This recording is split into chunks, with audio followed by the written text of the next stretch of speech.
नमस्कार, study with CP श्राम YouTube channel पर आपका हार्दिक स्वागत है।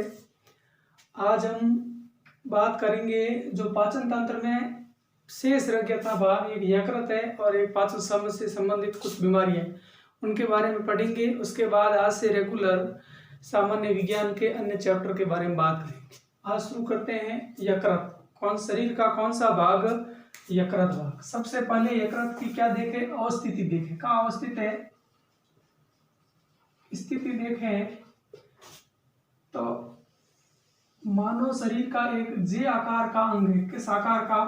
जे आकार का। मानव शरीर का एक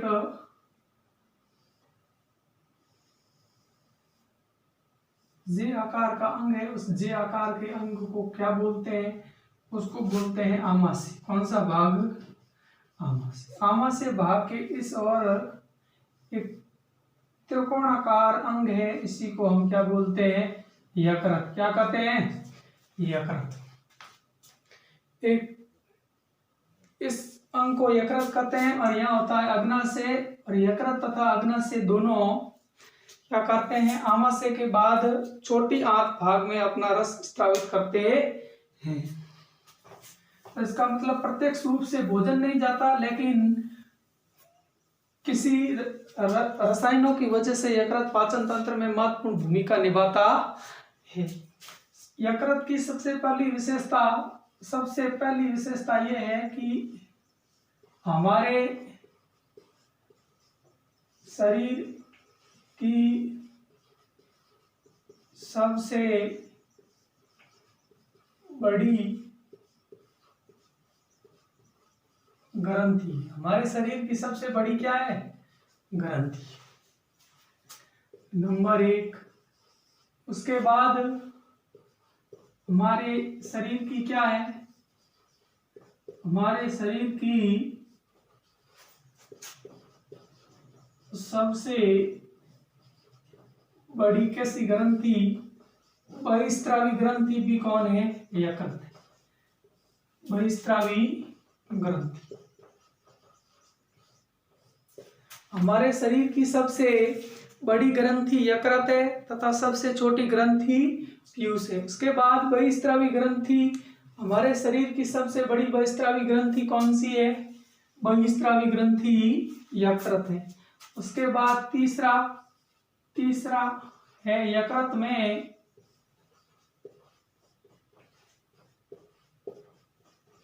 पीत रस का निर्माण होता है। यकृत में पीत रस का क्या होता है? निर्माण। बाइल जूस यानी पीत रस का निर्माण कौन से भाग में? यकृत में होता है तथा यकृत का ही एक भाग है जिसको बोलते हैं पित्ताशय। और पित्ताशय भाग में पीत रस का क्या होता है? संग्रहण होता है, स्टोर होता है। ये चौथी विशेषता। उसके बाद ये क्या करता है? यह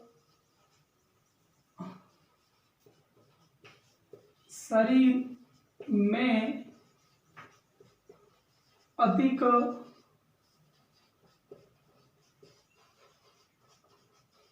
हानिकारक पदार्थों या कैसे पदार्थ, उत्सर्जी पदार्थों को कम हानिकारक या लाभदायक पदार्थों में क्या करते हैं?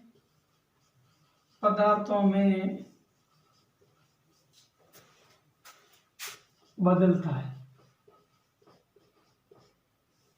उदाहरण के रूप में हम देखें तो एक बहुत हानिकारक पदार्थ है अमोनिया। कौन सा पदार्थ? अमोनिया। अमोनिया पदार्थ शरीर के लिए बहुत ही हानिकारक होता है। तो यकृत क्या करता है? इस अमोनिया को, एक पदार्थ है जिसका नाम है यूरिया। कौन सा पदार्थ? यूरिया। अमोनिया को किस में बदल देता है? यूरिया में बदल देता है। अमोनिया में क्या कर देता है? अमोनिया को यकृत यूरिया में बदल देता है और ये एक निश्चित चक्र के द्वारा यकृत अमोनिया को यूरिया में बदलता है। इस चक्र को बोलते हैं ऑर्थिनीन चक्र। क्या बोलते हैं? ऑर्थिनिन चक्र। ऑर्थिनिन चक्र प्रक्रम द्वारा यकृत अमोनिया को यूरिया में बदल देता है। तो याद रखना क्या करता है, जितने भी हानिकारक पदार्थों को कम हानिकारक पदार्थों में बदलता है, जिसे क्या बोलते हैं, जिसे निराविषीकरण क्या कहते हैं, निराविषीकरण कहते हैं। यानी ये निराविषीकरण करता है, विष क्या करता है, कम।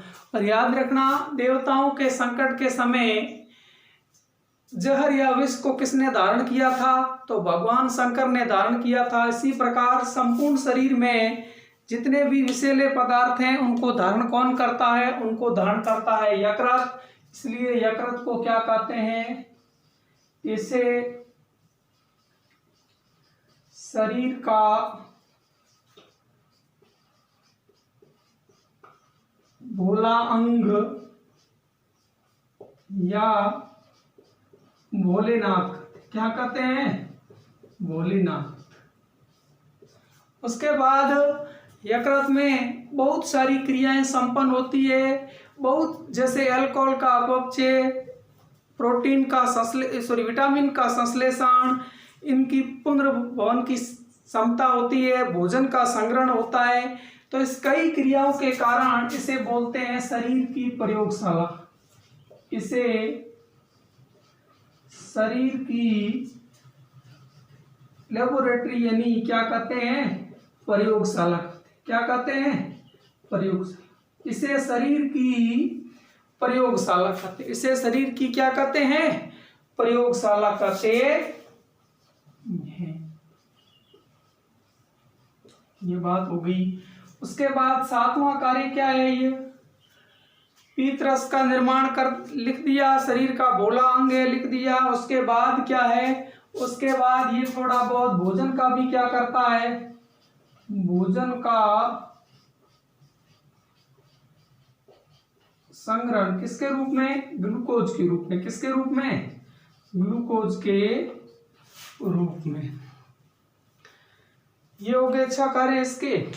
अगला कार्य इसका है कि शरीर में 2 प्रकार की रक्त, एक रक्त का थक्का जमाने वाली प्रोटीन और एक प्रोटीन वो जो रक्त का थक्का जमने नहीं देती। तो 2 प्रकार की प्रोटीन है, एक का नाम है फाइब्रिनोजन। नंबर 1 है कौन सी प्रोटीन, फाइब्रिनोजन प्रोटीन का निर्माण का होता है यकृत। फाइब्रिनोजन प्रोटीन का निर्माण यकृत में होता है और ये प्रोटीन क्या करती है, रुधिर को थक्का बनाने में सहायक है। रुधिर का क्या करती है, ब्लड का थक्का बनाने में क्या है, सहायक। थक्का बनाने में क्या है, सहायक। रुधिर का थक्का बनाने में सहायक। दूसरी प्रोटीन है हिपेरिन प्रोटीन। कौन सी प्रोटीन, हिपेरिन प्रोटीन का भी निर्माण का होता है, यकृत में होता है का निर्माण। हिपेरिन प्रोटीन का निर्माण यकृत में होता है और हिपेरिन प्रोटीन क्या करती है, इस फाइब्रिनोजन प्रोटीन के विपरीत कार्य, यानी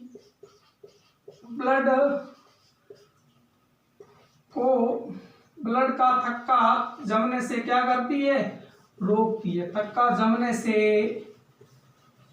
रोकती है। ब्लड का थक्का जमने से क्या करती है, रोकती है। कौन सी प्रोटीन, हिपेरिन प्रोटीन। तो इन दोनों प्रोटीन का निर्माण कहाँ होता है, इन दोनों प्रकार की प्रोटीन का निर्माण यकृत में। उसके बाद यकृत क्या करता है, यकृत विटामिन है, कौन कौन से, vitamin A, vitamin D, vitamin E और विटामिन के। इन चारों का संश्लेषण कौन से स्थान पर होता है या कौन से अंग में होता है, तब आप क्या कहोगे, यकृत। यकृत इनका क्या करता है, संश्लेषण करता है। उसके बाद 3 यकृत के बहुत ही महत्वपूर्ण काम है। उन कामों में सबसे पहले जो अतिरिक्त ग्लूकोज होता है उनका यकृत ग्लाइकोजन में बदल देता है, उस ग्लूकोज को। वो काम कौन करता है? यकृत। उसके बाद जब उस ग्लूकोज की पुनः आवश्यकता हो तो ग्लाइकोजन को वापस किस में बदल देता है? ग्लूकोज में। उसके अलावा तीसरा कार्य कि ये क्या करता है? एमिनो अम्लों को ग्लूकोज में बदलता है और उसके बाद वापस एटीपी से शरीर को क्या प्राप्त होती है? ऊर्जा। 3 कार्य कौन से? देखो,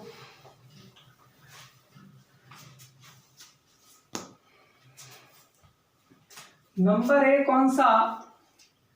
नंबर 1 है ग्लूकोज को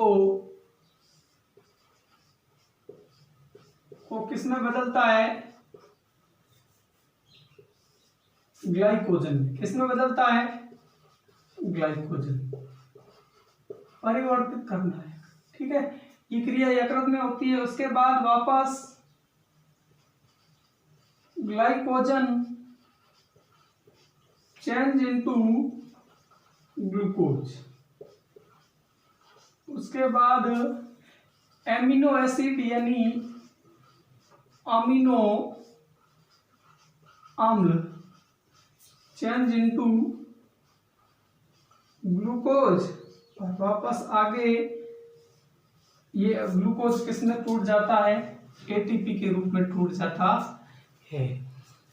ग्लूकोज का ग्लाइकोजन में बदलना क्या कहलाता है? तो आप कहोगे ग्लूकोज का ग्लाइकोजन में बदलना कहलाता है ग्लाइकोजीनोसिस। ग्लाइकोजीनोसिस क्या कहलाता है? ग्लाइकोजीनोसिस। उसके बाद कि वापस जो ग्लाइकोजन बना है उस ग्लाइकोजन को वापस पुनः ग्लूकोज में बदलने की प्रक्रिया क्या कहलाती है? तो आप याद रखोगे क्या? ग्लाइकोजीनोलाइसिस। ग्लाइकोजीनो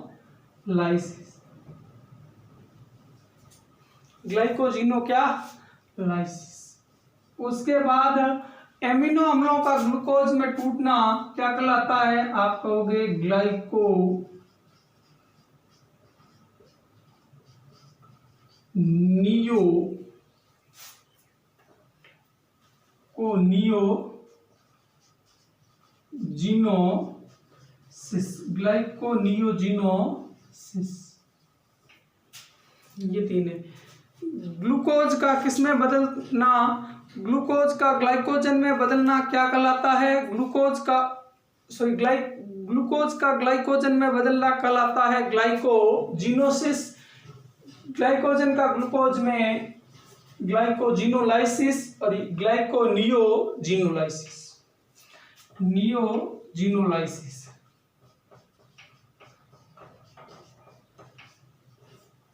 ये सब कार्य किसके थे?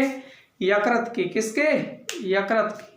यकृत के कार्य में सबसे पहले हमने पढ़ा कि मानव शरीर की सबसे बड़ी ग्रंथि, मानव शरीर की सबसे बड़ी अंतःस्रावी ग्रंथि भोजन का संग्रहण, पीत रस का स्त्रावण करती है। उसके बाद पढ़ा था ये प्रोटीन कौन से?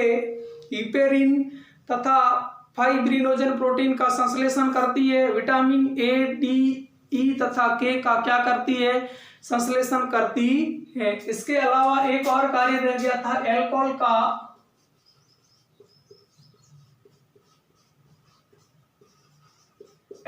का क्या करती है? ये उपापचय करती है। मेटाबॉलिज्म अल्कोहल का उपापचय भी कहाँ होता है? यकृत में होता है। उसके बाद ये ग्लूकोज को ग्लाइकोजन में, ग्लाइकोजन को पुनः ग्लूकोज में, अमीनो अम्लों को ग्लूकोज में बदलने का कार्य कौन करता है? यकृत। उसके बाद हम पढ़ेंगे मानव पाचन से संबंधित कुछ रोग, पाचन से संबंधित कुछ बीमारियां। पाचन से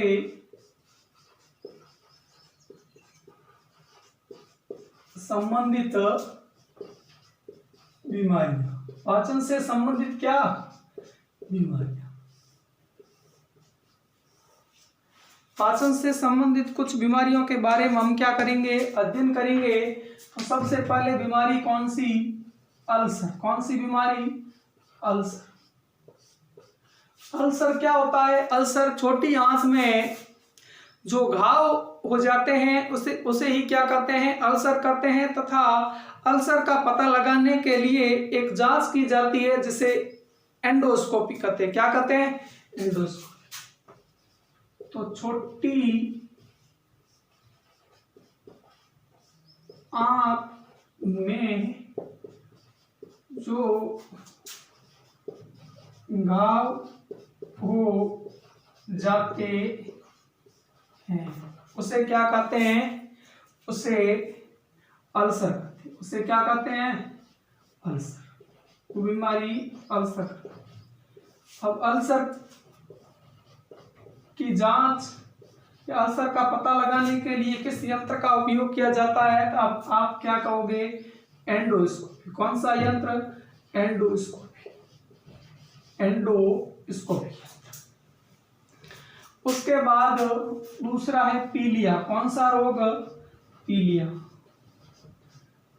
पीलिया रोग का कारण है कि जब दो वर्णक होते हैं जिनका नाम एक का है बिलिरुबिन और दूसरे का बिलिवर्डिन।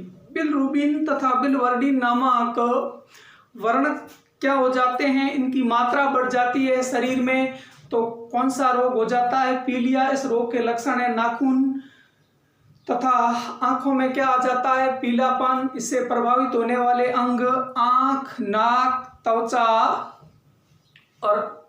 आंख, नाखून, त्वचा और यकृत आदि, ये इनसे प्रभावित होने वाले क्या है, अंग। रोग का कारण क्या है, रोग का कारण है बिलिरुबिन तथा बिलिवर्डिन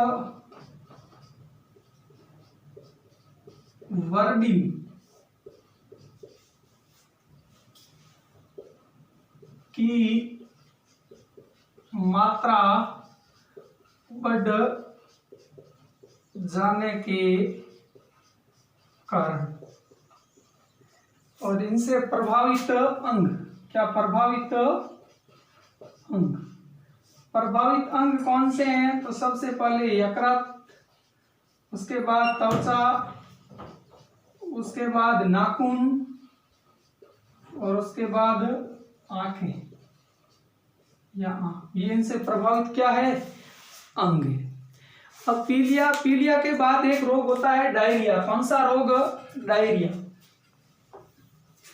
पीलिया के बाद जो रोग है उस रोग को कहते हैं डायरिया रोग। कौन सा रोग, डायरिया रोग।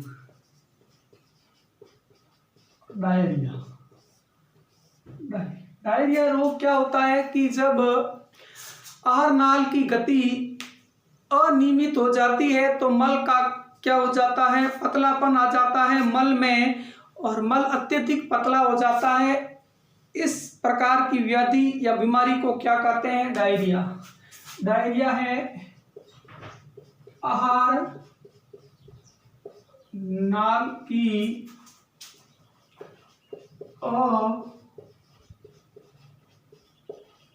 अनियमित गति के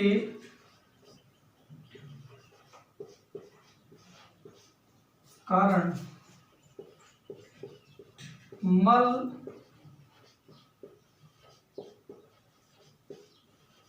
अत्यधिक पतला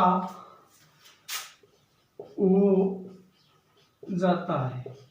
इस रोग को क्या कहते हैं, डायरिया रोग। जब मल क्या हो जाता है, अत्यधिक पतला हो जाता है, इसे क्या कहते हैं, डायरिया रोग। उसके बाद कब्ज। कौन सा रोग, कब्ज। एक होता है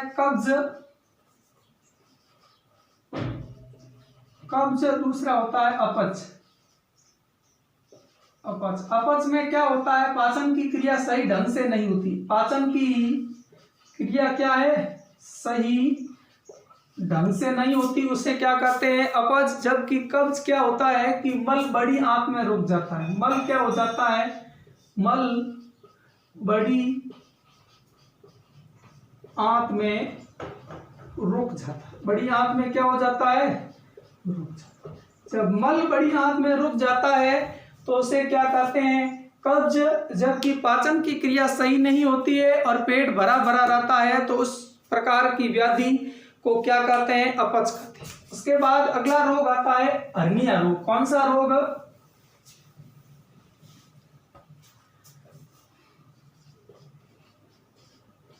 हर्निया। हर्निया रोग क्या होता है कि जब पुरुषों की आहार नाल की लंबाई बढ़कर पुरुषों के किस्में वर्ण कोश में जमा हो जाती है तथा महिलाओं में यह आहार नाल की लंबाई पेट के पास जमा हो जाती है। इस प्रकार की व्याधि क्या कहलाती है? हर्निया। तथा हर्निया से ग्रसित व्यक्ति को एयरफोर्स, नेवी तथा आर्मी में नहीं रखा जाता। क्या होता है हर्निया में? तो आप लिखोगे आहार नाल की लंबाई बढ़कर पुरुषों के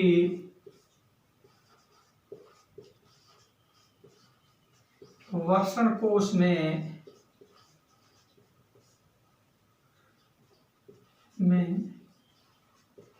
जमा हो जाती है तथा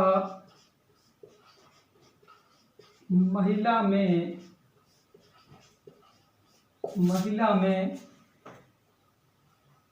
उदर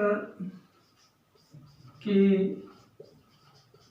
पास जमा हो जाती है। क्या हो जाती है? उदर के पास जमा हो जाती है। इसे क्या कहते हैं? हर्निया। तथा हर्निया से पीड़ित व्यक्ति को आर्मी, नेवी